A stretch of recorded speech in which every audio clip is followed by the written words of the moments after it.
Viridian Nemesis. Trade is the lifeblood of the jeweled city.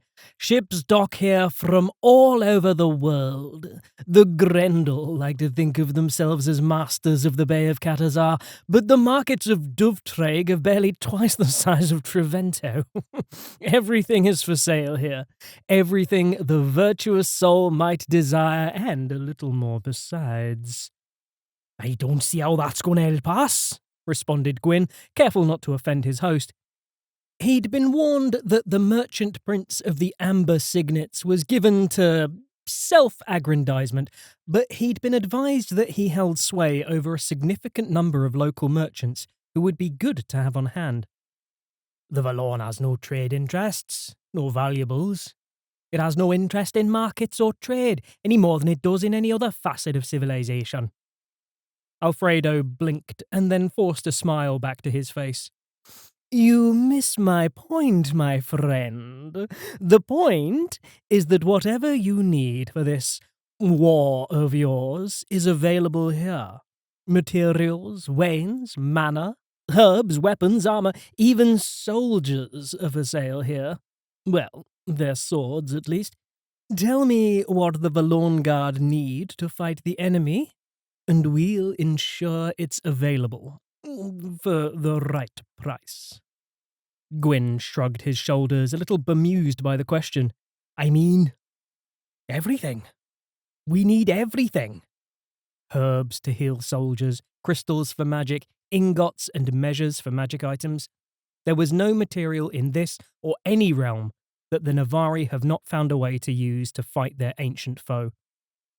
The merchant prince smirked, though this time the smile was at least an honest one. "Very well," he replied. "Everything it is, then." Overview. The highest calling of the Navar is to share their long experience fighting the Valorn with other nations.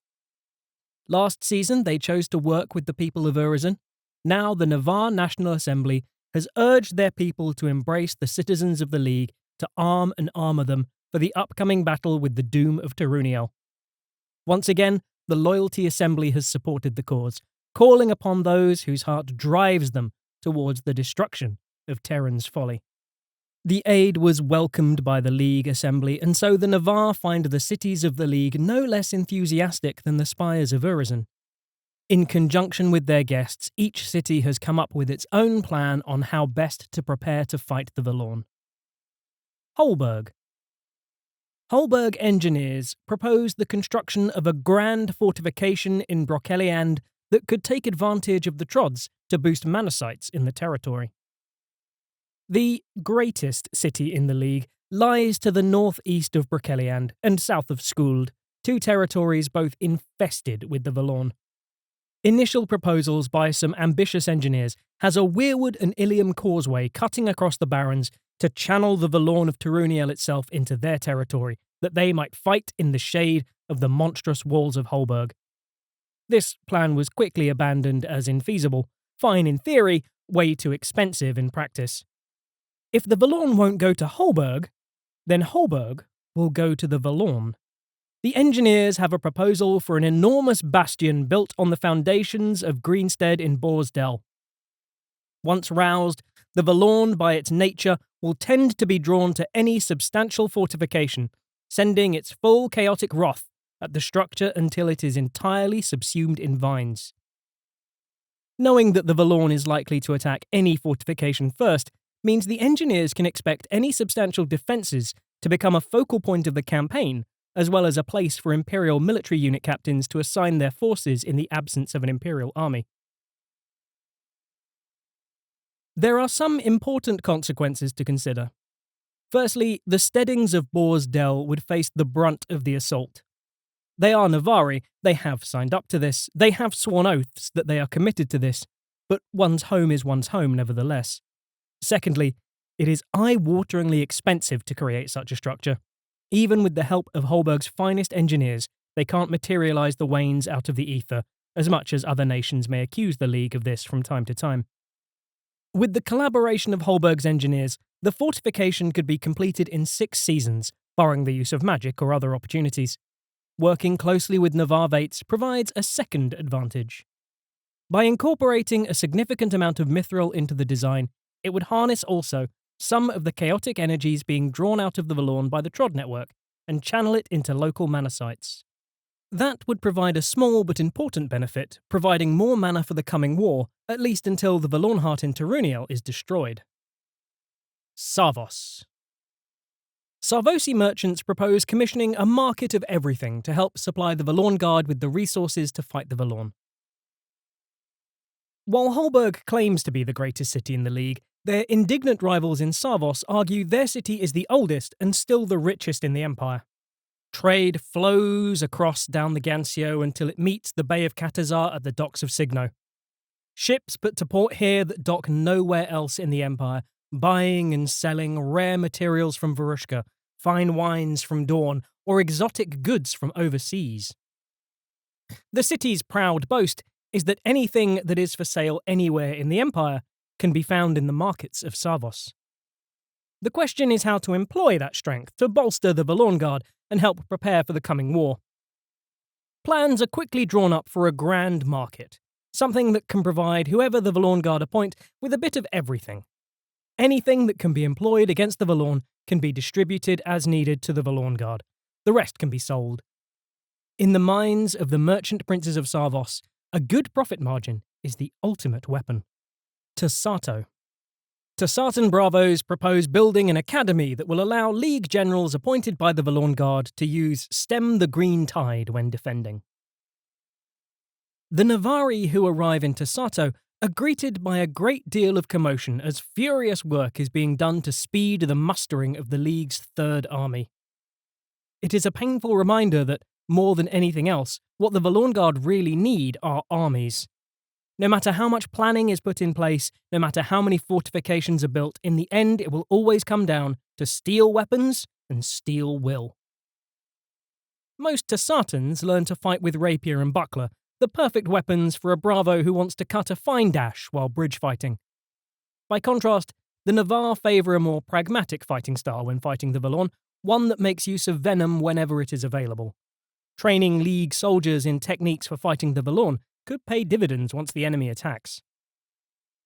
When the Valorn is roused, and it will be roused, insist the Visiting Thorns, there will need to be those who can stem the initial tsunami of chaotic energies before it might be driven back and permanently quelled.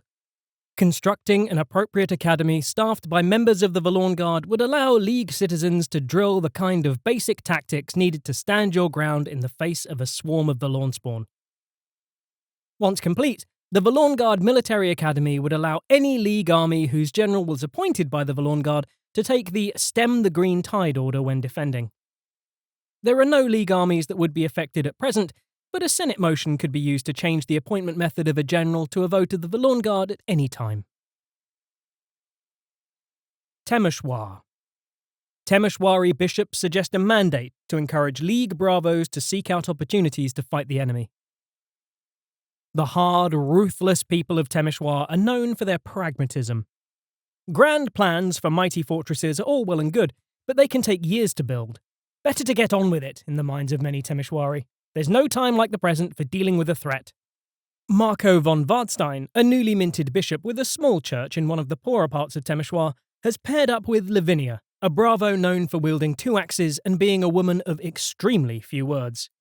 The pair suggest that if the League are going to do this, then the National Assembly should encourage military units to start now, by pursuing any venture that could aid in the fight against the Valorn. In Ratibor's name, let us act! We send named individual with 50 doses of Liao to encourage League bravos to take up arms against the Valorn. If a job's worth doing, it's worth doing right now. Synod Mandate, League National Assembly. If this mandate is enacted, then League military units will be able to take part in the quest against the Valorn and the exploration of the ruins of Turuniel ventures, as well as any future ventures that deal with engaging the Valorn directly. Spiral. Actors and troupe magicians in Spiral proposed the creation of plays about the Valorn to inspire citizens. Apulian merchants have donated 5 thrones as a prize for the best play, to be judged by vote of members of the Cat's Graces at the autumn equinox. There's a lot going on in Apulian right now. a running battle between cats and birds for control of the city streets and rooftops, while soldiers comb the dark passages that lie beneath them. The visiting Navari are welcomed with all due hospitality, but at first some Apulians question whether they have the time to offer any significant aid, given that the strange confluence of dramaturgical personae, instruments and thrones plays havoc with the city, causing inhabitants and visitors alike to get lost in the shifting streets. Determined not to be outdone by the other cities, a troupe of actors and magicians proposes that dramaturgy might offer a way to combat the Valorn. Of course, there needs to be fortifications and armies and supplies and such things, but none of those will help without the will to win, and the belief that victory is possible, and so on. The biggest hurdle to victory, they say, is not the threat of the Valorn, but the belief that the Empire lacks the means to defeat it. People need to see the Valorn not as some implacable force that can only be contained at best, but as an enemy that can be defeated once and for all, just like the Druge. What is needed, they say, are plays and stories that present a new vision of the Valorn. The true power of dramaturgy lies not just in performing rituals calling on the personae and their accoutrements, but in using the power of drama to influence the way people think and believe. Good plays create a narrative that shapes the path of history. Of course, critics of dramaturgy argue that it is the power of events that makes some plays seem so pivotal, not unlike the way some magicians believe that the stars move in line with events, rather than the other way around. Proponents of the real power of dramaturgy have little time for such naysaying. They argue that creating plays and stories that tell of victory over the Valorn are a subtle but crucial step in making that outcome come about. Of course, that raises the question of who will create the plays. Such things are time-consuming and expensive. A few Navarre suggest the historical accounts of Navarre and Thorn or Megan Blackblood might form the basis for such a play, but not everyone thinks that is the best approach. Even the suggestion of dramatizing recent triumphs, such as that in Liathaven, does not meet with enthusiasm. The League actors are concerned that the old histories may focus too much on the fall and what was lost to the Valorn. Equally, their suggestion that if the playwrights do use the historical accounts, they will need to be sexed up a bit to make it more dramatic, does not meet with universal approval by their Navarre guests. As a compromise, the suggestion is that the recently established sodality, the Cat's Graces, might hold a contest to find the best play about the Valorn. Something dramatic and engaging that will get people into the cheap seats, but which sets the tone of an empire engaging successfully with the Valorn. A purse is quickly assembled, 5 thrones for the winning entry, with the understanding of all who enter that actors will tour the winning play and any other worthy entries across the empire. Of course, it will take time for playwrights to produce something that capture and transform the zeitgeist. It needn't be a full play. It could be a short performance piece, put on everywhere before the main attraction. It could be historical, provided it doesn't compromise being inspiring for too much stuffy accuracy. After all, the goal is to move the hearts and minds of theatregoers all over the empire, not to educate historians and scholars. The merchants of Apulian request the Cat's Graces sodality either arrange a suitable contest to identify a winning submission, or else find a way to choose the perfect playwright to commission a piece. Either way, they offer a purse of 5 thrones to be awarded by the sodality at the autumn equinox to the author of the play that inspires people to embrace the idea of defeating the Valorn. A copy of the play will also need to be provided so that it can be distributed to troops of actors across the League. Focusing the attention of the League's thespians and actors on the Valorn in this way may reap dividends, although they are likely to be subtle or unpredictable. With the support of the Cat's Graces, it will definitely encourage a surge of interest in depicting the fight against the Valorn on the stage, and in reframing it as a foe to be overcome, rather than an insurmountable problem. It might all lead to nothing apart from some very enjoyable nights at the theatre, or it may actually achieve what the dramaturgical theorists claim it will, and somehow shift imperial attitudes to the doom of Teruniel. For further reading, please see The Cup of Choices, a 388 YE Spring Wind of Fortune detailing the Navarre efforts to assist Urizen, The Highest Calling, a 387 YE Autumn Wind of Fortune about the highest calling, and the page on the Valorn.